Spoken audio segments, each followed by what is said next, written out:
Hey there, it's Greg Holmes, Macdonald Realty here in Surrey, BC, where we help buyers and sellers navigate the crazy world of real estate here in Surrey and the local Fraser Valley market. Today, we wanted to talk to buyers about how they can get a very rewarding and positive showing or viewing experience. And trust me, that's easier said than done in today's crazy seller's market. So let's get right into it. Number one, book an appointment. I know when you see an appointment or when you see a new listing pop up, it says open house on Saturday and Sunday from 2 to 4.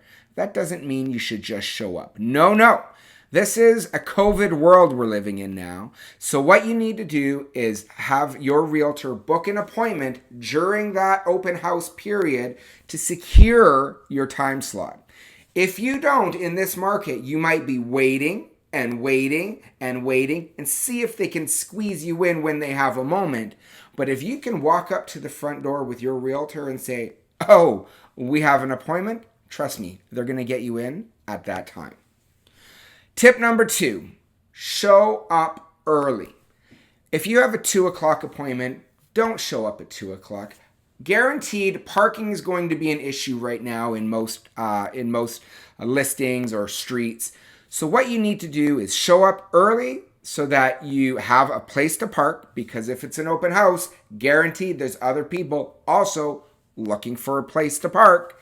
And if you can show up 10 to 15 minutes early and there's nobody just before you, your 15-minute viewing window has almost doubled to 25 or 30, because the next group is supposed to show up after yours and will likely not come until their designated time. So you've just essentially almost doubled the amount of time you can see a home. I know this is crazy when you hear 15 minutes to view a home. Are you crazy? No, I'm not crazy. This is the market we're in, and I am not kidding around. Tip number 3, try to go on a weekday. It's almost impossible right now, but if a new listing pops up and they do have weekday showings or blocks of time on a Thursday evening or Friday afternoon, book it. Try your best to leave work early, leave the kids with grandparents or friends, and go see it during the weekday. Because I guarantee you it will not be as busy on a weekday as it will be on the weekend. On a weekday, you might have a half an hour to look at a place. Crazy, a half an hour. Let's just settle down there. But it's true. On a weekday, the rush is not there, the pressure is not as intense, and you feel like you can really absorb the home more. And quite often, those weekday showings, there's only 1 or 2 groups that will actually take advantage of it because they're already planning on going on the weekend, probably just like you are. So they just say, let's just leave that one and we'll go on the weekend. Yeah, along with all the other buyers that are trying to buy in this market. So that's a huge tip. If the seller or the listing agent will allow weekday showings, try your best to get in there and really get a good sense of that home. Tip number 3, if you get there and you have to wait in line, walk around the property, have someone stand in the line, but you should be taking that advantage of that time waiting to look at the outside of the property. The fences, the exterior, see if you can see the roof. Walk with, like, tag team. Go with your spouse or your realtor. Keep someone in that line so that they, keep that spot secure. But it gives you that chance to see the outside of the home before you've even gone inside. Now, in a regular market, usually you go to the front door and you see the interior first and then walk around back. But we're not dealing with a normal market. So try to take advantage of that time wisely and get a good experience going through the back gate if you're allowed, right? Check with the listing agent first. Take advantage of the experience in the back. Look at the fences, the yard, the patio. Don't sneak into the house from the back, right? Just go and experience the backyard and then switch whoever's standing in line, get them to go in the back. And like I said, try to tag team so that 2 people can go, because 4 eyes are better than 2 in this market. Okay? Tip number 5, keep your ears open when you're standing in line as people are coming out. Listen to hear what they're saying about the home. Now, these are people who have just spent that 15, 20 minutes inside the home, and they're walking right by you, and they're talking. They're talking to each other. They're talking to their agent. Now, they're not always talking, right? Like a good agent is saying, we can discuss this down the road. We don't have to discuss this in front of others. But some people will just can't help themselves and will just, say what they like, what they didn't like, what was wrong with it. So you already have a head start when you're going into the home of what to look for. So make sure you keep those 2 ears open and listen.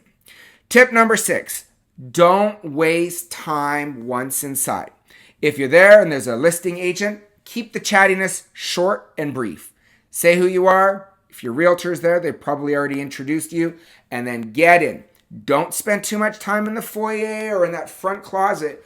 What you want to do is you want to make sure you have enough time to see the entire home without getting pressured by the listing agent like it's time to leave.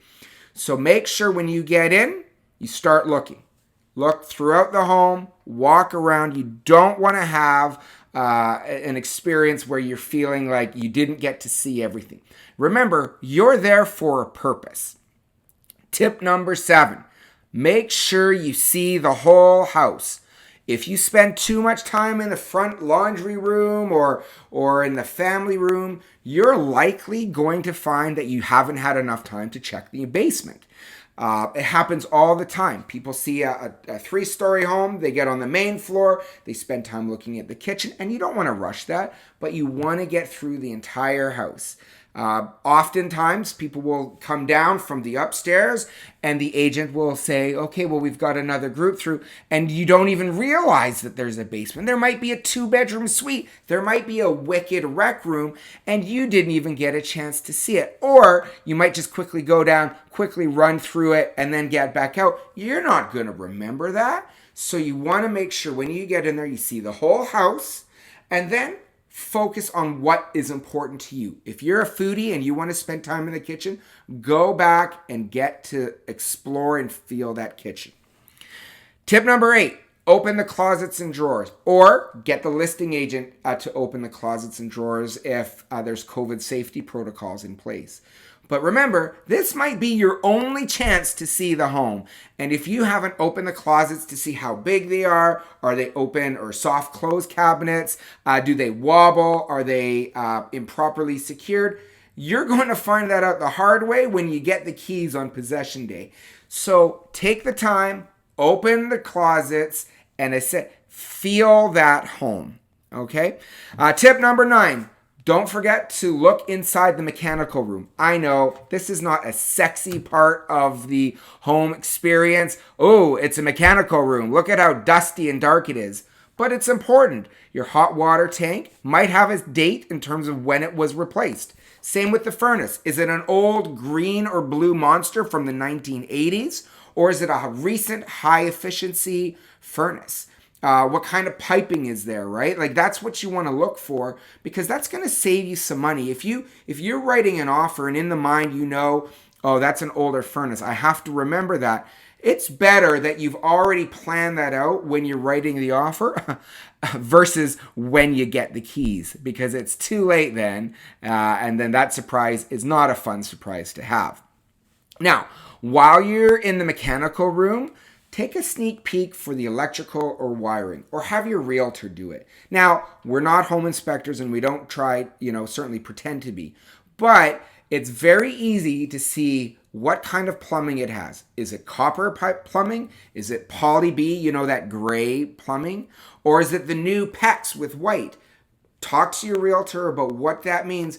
But you can just visually look at it and know, is this going to cost some money down the road? Or are we likely going to not have any worries with the electrical or plumbing? Okay? And that's the best place often to find it is in a mechanical room because it's all open. There's generally some sort of unfinished area where you can see sometimes in an unfinished basement or opening the cabinet drawers under the sink, you can see the plumbing. But those are kind of a few key areas where you can find that. Now, tip number, I've lost track. Let's call it 10. Take a moment to stop and use those ears again. Just listen inside the home. You want to find out how good the insulation is. If you're close to a busy road, can you hear the road? It's raining a lot in the Fraser Valley, right? Do you hear the cars going by and the rain just splashing up from the road? Do you hear kids screaming in the background? Is there a park nearby? Are there neighbors next door, with the TV really loud? If you're sensitive to noise, make sure you just turn everything down. You spend a minute to listen. Just like that. Tip number 11, go on a Saturday. Maybe you can still get in there on Sunday. So like I said at the beginning, most of the time, the appointments are by appointment only on Saturday and Sunday. The key in this crazy seller's market is to try to get there on a Saturday. Why, you ask? Well, because most sellers aren't looking at offers until Monday or Tuesday. So if you go on a Saturday and you love the home, you might, no guarantee, be able to still check it out on a Sunday for that exclusive second showing. Second showing, that's like a win just in itself. So if you don't see it until Sunday night or Sunday afternoon, that's probably your only chance you're going to get to see it before the offer presentation date in the early weekday of Monday or maybe Tuesday. Also, give the home a nickname. If you're going to go and see even 2 or 3 and you're going to get rushed through them, I guarantee those listing agents are going to be like, oh, we have 6 more groups outside. Are you going to be much longer? That's your first warning. The second warning is we're going to have to let another group in. The third warning is, I'm sorry, you have to leave. So give the home a nickname so that when you're driving around, you can talk about the blue house, the cat house, the funny smelling house, right? The scary house, right? Anything so that later when you're discussing with your spouse or friends or partner or whoever's in your life making that decision, you can reference which house it is and it can easily trigger your memory. Hopefully these tips will help making that buyer experience just a little smoother. I have to say, in all my years of real estate, the current market we're in is so strong for sellers. It's nothing that we've ever experienced. And we've been through some pretty crazy sellers markets in 2016 and 2018. So these are tips, hopefully, just to make it a little smoother for you, giving you a little bit more confidence in the decision that you want to make when you're looking to buy a home. If you have any questions, you want to reach out to us, you want to talk to us about buying or selling, or just anything in general regarding real estate, please don't hesitate to reach out. Contact information is below. I'm Greg Holmes. Thanks for watching.